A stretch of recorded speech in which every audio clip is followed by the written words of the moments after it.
Wrestling games didn't begin with realism. They began with imagination. Before motion capture, before licensed soundtracks, before simulation sliders, wrestling games were about translating the idea of wrestling into something you could control with a D-pad and a couple of buttons. This list isn't about which games look the best today.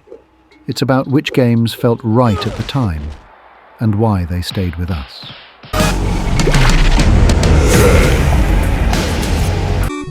Pro Wrestling, NES. For a lot of players, this wasn't just their first wrestling game. It was one of the first games they ever truly understood. Pro wrestling didn't try to look like television wrestling. The characters were exaggerated, the sprites were bulky, the ring felt oversized. But the mechanics made sense immediately. You locked up, you grappled, you slammed. There was no confusion about what you were meant to do. Each wrestler had a clear identity. Even with limited animations, you could tell who was powerful, who was quick, and who relied on technique. Timing mattered more than button mashing. You had to learn when to strike, when to grab, and when to go for a pin. That alone put pro wrestling ahead of many early sports games. As kids, we didn't analyze systems. We learned by losing. And pro wrestling taught you gently. It punished mistakes, but it didn't overwhelm you. You could lose and immediately want to try again. That accessibility is why this game still gets talked about. It wasn't deep, but it was clear. And clarity is what made wrestling games possible in the first place. 9. WWF Royal Rumble, Mega Drive/Super Nintendo. Royal Rumble felt like chaos, and that was the point. Up to this moment, most wrestling games focused on one-on-one matches. Royal Rumble threw that idea out completely. Multiple wrestlers in the ring, names you instantly recognized, music you knew, constant movement, no real sense of control, and somehow it worked. The screen felt crowded. Eliminations happened suddenly. Momentum shifted without warning. You weren't planning strategy. You were reacting, smashing buttons like your life depended on it. That's what made it exciting. Royal Rumble didn't give you time to breathe. It forced you to stay alert at all times. As kids, this was perfect for multiplayer. Everyone shouting, everyone accusing someone else of cheating, controllers being passed around, and that one kid with a turbo controller and big grin. The controls were simple enough that anyone could play, but unpredictable enough that nobody felt safe. It wasn't refined, it wasn't subtle, but it captured the energy of wrestling better than many more advanced games. 8. Fire Pro Wrestling D, Dreamcast. Fire Pro Wrestling D is where wrestling games stop holding your hand. This is not a game that explains itself. It doesn't welcome you in. It expects you to adapt. The first thing most players noticed was the presentation, or lack of it. Minimal entrances, limited animations, no cinematic flair. But beneath that surface was an incredibly deep system. Moves felt impactful and were met with a, "Oh my God, he's dead." The ref was punishing the match types were amazing. Matches in Fire Pro weren't about winning quickly. They were about building momentum. Weak moves early, stronger moves later. Finishes only mattered if you earned them. If you tried to rush things, the game punished you hard, usually with barbed wire to the back or an explosion. What made Fire Pro Wrestling D special was how it rewarded understanding wrestling psychology. You had to think like a wrestler. You had to pace yourself. You had to breathe. You had to read your opponent and try not to get critically injured. For casual players, this felt slow and confusing. For dedicated players, it was unmatched. This wasn't a party game. It was a study. And for those who invested the time, it became addictive. 7. WWF WrestleMania 2000, N64. WrestleMania 2000 is often remembered as the stepping stone, and that's exactly what it was. Built on the AKI engine, it expanded everything that came before. More match types, more wrestlers, more options. For the first time, it felt like you could truly customize your wrestling experience. Create a wrestler mattered, rule tweaks mattered, match settings mattered. This was the point where wrestling games started to feel personal. You weren't just playing what the game gave you. You were shaping how matches unfolded. It wasn't perfect. Some systems felt unfinished. Balance wasn't always there. But the ambition was obvious. WrestleMania 2000 felt big and made us excited for what might come next. And that mattered at the time. 6. WWF SmackDown. Here Comes the Pain, PS2. Here Comes the Pain didn't slow things down. It sped everything up. Movement was fast. Strikes were aggressive. Matches escalated quickly. This game leaned into spectacle. Momentum shifted constantly. Finishers came fast.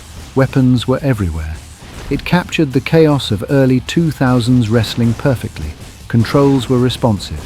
Animations were exaggerated. Crowd reactions amplified everything. Backstage areas insanely rampageous. You always felt like something big was about to happen. That energy made it incredibly replayable. You didn't play one match, you played 5. Here Comes the Pain wasn't about realism. It was about excitement. And for a lot of players, that's exactly what they wanted. 5. WWF WrestleFest. Arcade WrestleFest didn't need depth to succeed. It needed impact. From the moment you dropped a coin in the arcade, you knew exactly what kind of game this was. Bright colors, huge sprites, instant action, digital speech. There was no learning curve. You grabbed, slammed, and taunted. The controls were simple, but the presentation did the heavy lifting. Characters felt larger than life. Moves were exaggerated. Crowd reactions were immediate. Commentary was on point. For many players, WrestleFest was the first time wrestling felt exciting as a game. Not accurate, not realistic. But your favorites were there. The finishers were executed perfectly. And it was exciting. You could walk up, play for 5 minutes, and walk away smiling. That's why it still holds up today. 4. Virtual Pro Wrestling 2, N64. Virtual Pro. Wrestling 2 is where wrestling games became serious. This was not a pick-up-and-play experience. This was a commitment. Huge rosters, deep movesets, complex grappling systems. Matches unfolded slowly. Momentum mattered. Positioning mattered. Every decision had consequences. This game demanded patience, but it rewarded understanding. Once you learned how the systems worked, it felt incredibly satisfying.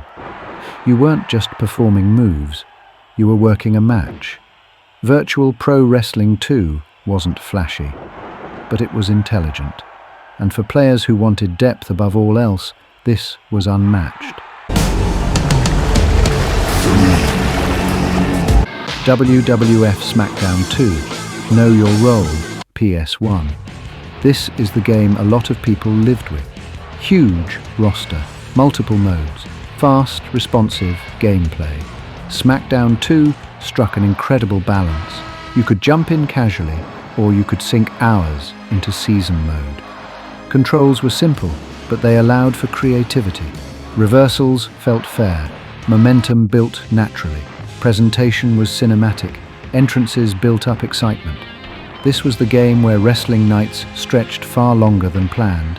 One more match, one more rivalry, one more season. For many players, SmackDown 2 was wrestling games. 2. WCW NWO Revenge, N64. This is where everything truly clicked. WCW NWO Revenge refined the Aki engine to near perfection. Controls felt intuitive. Matches flowed smoothly. Multiplayer chaos was unmatched. You always felt in control, until you weren't. Momentum swings were dramatic. Finishes felt earned and impactful. Crowd reactions amplified every big moment. This game didn't just play well, it felt right. It's the wrestling game people still reference when talking about couch multiplayer, and for good reason. WWF No Mercy, N64. This is the benchmark. WWF. No Mercy didn't reinvent wrestling games, it perfected them. Every system worked together. The grappling, the momentum, the reversals, the modes.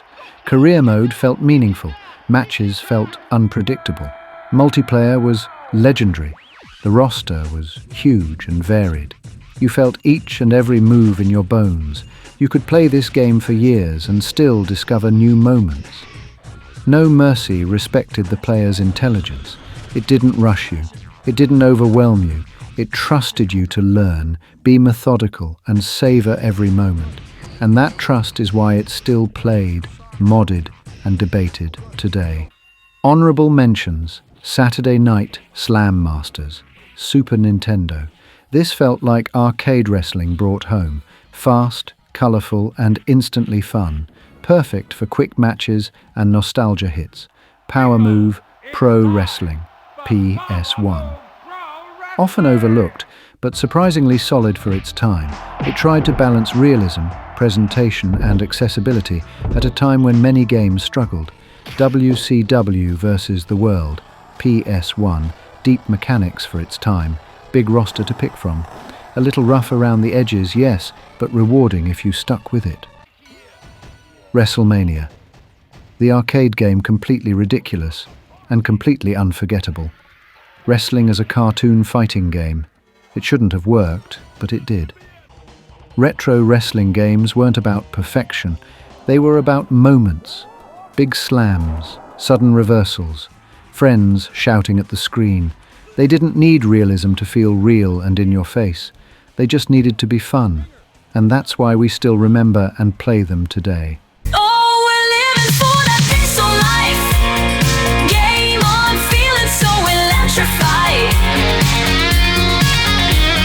From the arcade to the midnight